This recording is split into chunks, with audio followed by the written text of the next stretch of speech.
hanga hawwitti dabalamte faaxee biraan iyyattee beektaa jedha. Maal jechuudha mee Nasrii ati eessatti dhalattee guddattee akkasumas maqaan kee inni sirriin eenyu? Erga baatee waggaa meeqaa? Gara biyyaa deebi'uu hoo karoora qabda? Isaa keetiif karoora akkamii qabda gara fuuldura? Artistoota Dubaayitti wal agartaniin keessaa nama amalaan si hawwate tokko. Assalamu alaikum warahmatullahi wabarakatuh. Ashama akkam jirtu hordoftoota chaanaalii Nuurtuu viidiyoo biraa qabannee isinii dhufnee jira. Egaa Nasrii Anolee kan yeroo dheeraa nagaafataa turtan fuuloo isiniif qopheesseeti jira. Egaa hordoftoota chaanaalii Nuurtuu YouTube kanarratti sagantaalee garaagaraa torbee keessatti yeroo takka takka isiniif dhiyeessa. Viidiyoo haaraa ani gadi lakkisu yeroodhaan arguudhaaf chaanaalii kana subscribe gootanii nu faana turaan affeerraa keenya.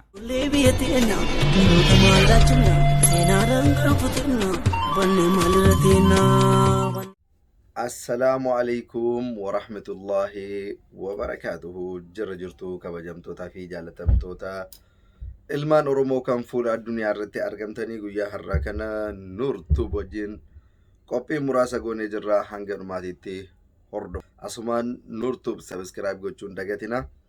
Obboleessi keenya gaafii gurguddaa naaf dhiyeessee jira. Waaqni nu gargaaru rabbi nu gargaaree yoo jedhe inshaallah gaafii isaa kana hundaan deebisaaf jedhee yaada. Gaafii tokko. Nasrii ati eessatti dhalattee guddattee akkasumas maqaan kee inni sirriin eenyu jedha. Ani kan dhaladhee guddadhee godina Arsii Lixaa aanaa Gadab Asaasaatitti. Naannoon kan ka'ummoo maqaadhaan Ganda'u Qeenxaraa Eddoo naannoo jedhamutti kan dhaladhe jechuudha. Maqaan ka'ummoo Nasrii Sheek Abaadir Haji Abdurrahmaan jedhama. Lammaffaa akkamitti gara miidiyaa dhuftee? Dur miidiyaa kanarratti beekamtii nin argadha jettee yaaddee beektaa jedha. Ani gara miidiyaa kana wanti ittiin dhufee yoo jiraate namni kamiyyuu kennama qaba. Ka sheeka ta'ullee, ka qeesii ta'ullee, ka homa kamiyyuu ta'u, barsiisaa ka ta'ullee, doktorii ka ta'ullee uumama kiyyaan waan rabbi naa kenne qaba. Maybe kennamnummaan koo kun ammoo waan humna kiyyaatiin social media kanarratti socho'ee hawaasa kiyyaaf waan hin danda'uun sagalee ta'uudha. Gamas inni dhufta jettee yaaddee beektaa akka jettee fi dhugaa dubbatuuf yeroo biyya keessa jirutti kan hin dalagaa ture mana suphaa mobaayilaa dalagaa ture. Homaa kompiitaraan wal qabatu maal kana telefoona kana naannessaa. Yeroo biyya keessa jirutti illee intarneetni gahaan jiraatu baatullee social media ni hordofaa. Biyyatti garuu yoo suuraa ofii post godhu taate malee baay'ee laayivii seenanii waan garaagaraa irraa dubbatuudhaaf haala biyya keenya sanuu yeroo nu biyya turretti ni beeyta. Sababa kanaaf wama keessa kiyya jiru wayitti jedhee yaada malee waan tasa ta'e jedhee hin yaadu.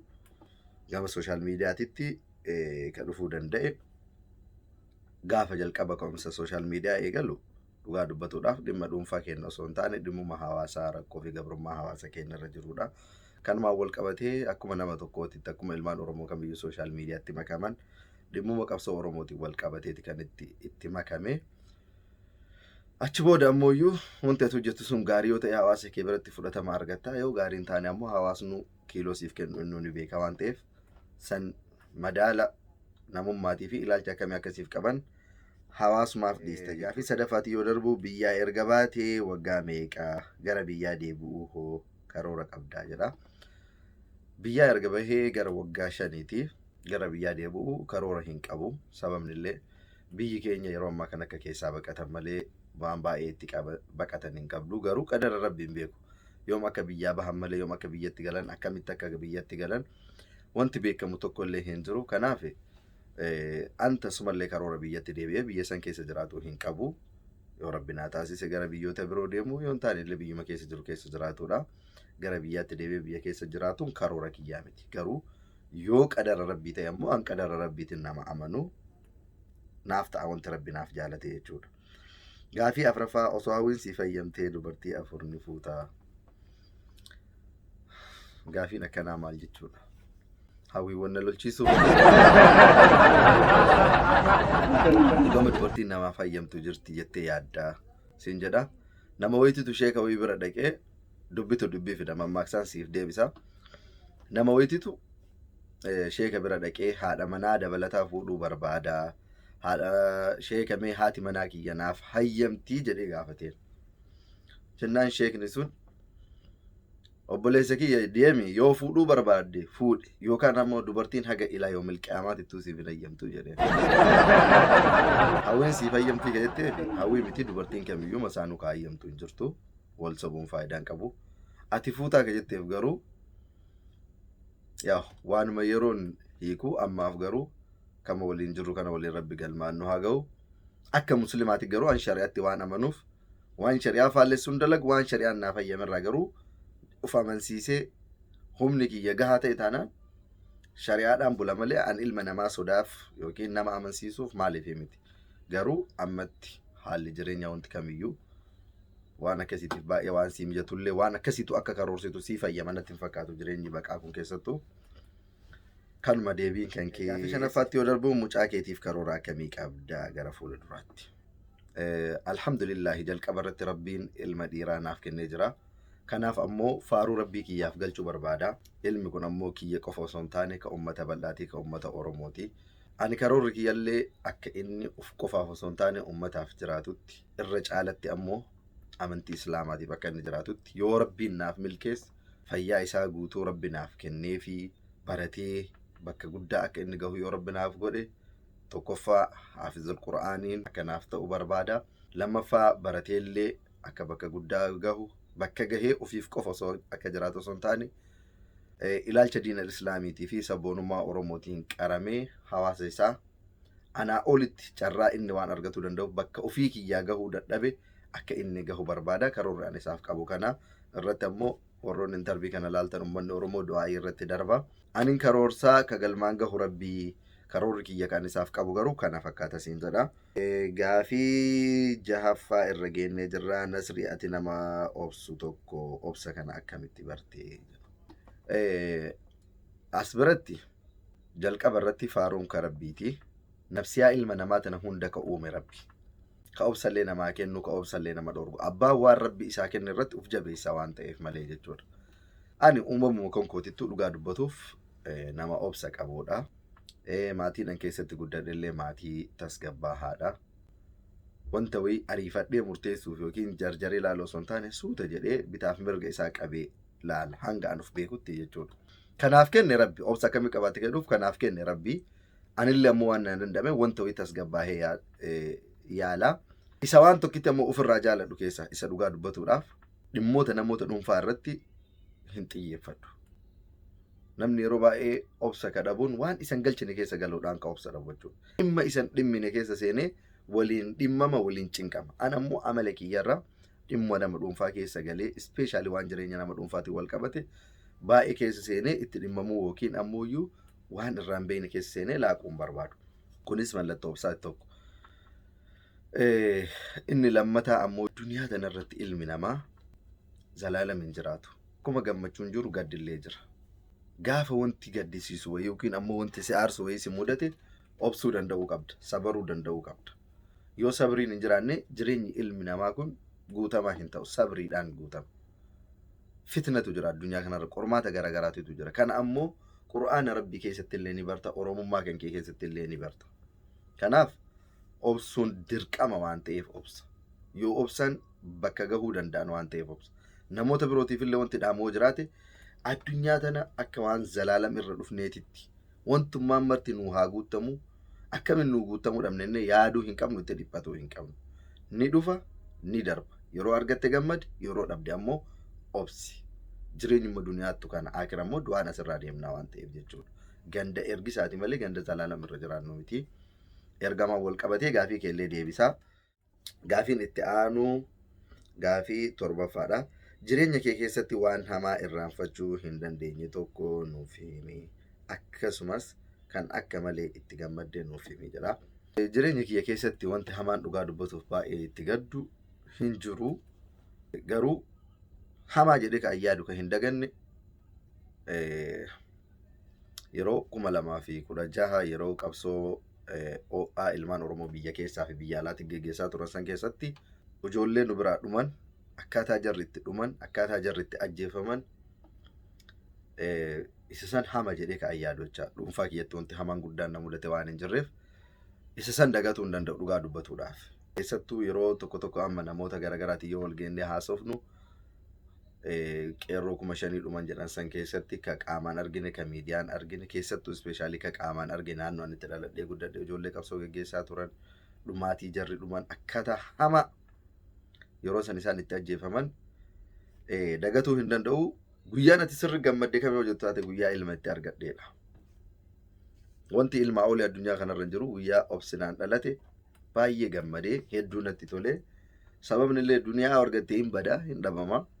Waan duniyaa kanarratti argattee dhabduu taate homaa miti baay'eetti gammaduu illee barbaachisu akka dhabdullee waan beektuuf. Kana jedhu ilmi namaallee hin dhabamu osoo hin taane garuu ilma argatuun firii kan kee ija keetiin arguun dhugaa dubbatuuf nama gammachiisa. Guyyaan jireenya koo irraa gammachuu tokkoffaan gaafa obsinaan dhalateedha. Gaafii 8ffaa artistoota Dubaayitti wal agartaniin keessaa nama amalaan si hawwate tokko nuuf himi. Artistoota Dubaayitti wal agarreen keessaa namni amalaan na hawwate artist Falmataa Kabbadaati. Falmataa Kabbadaa baay'ee nama tasgabbaahaa, nama naamusa qabu. Kana jedhu kuwwan hin qabanidha miti. Falmataa Kabbadaa dhugaa dubbatuudhaaf haga raasaan laalanii olitti nama amala qabeessa, nama hedduu nama hawwatu, tasgabbaahaa. Waa hundi isaa sitti tola. Namoonni itti dhiyaatanii argan yoo ka beekan taate jechuudha. Kan biroos ima jiran garuu filatu waan qabuuf keessaa filadha. Falmataa Kabbadaati ka hedduu na hawwate jechuudha. 10ffaa hanga hawwitti dabalamte Faaxee Biraan iyyattee beektaa jedha. Maal jechuudha mee amma abbaa ilmaa gaafa dhuguma rabbi nuur sirriidha jettee yaadda.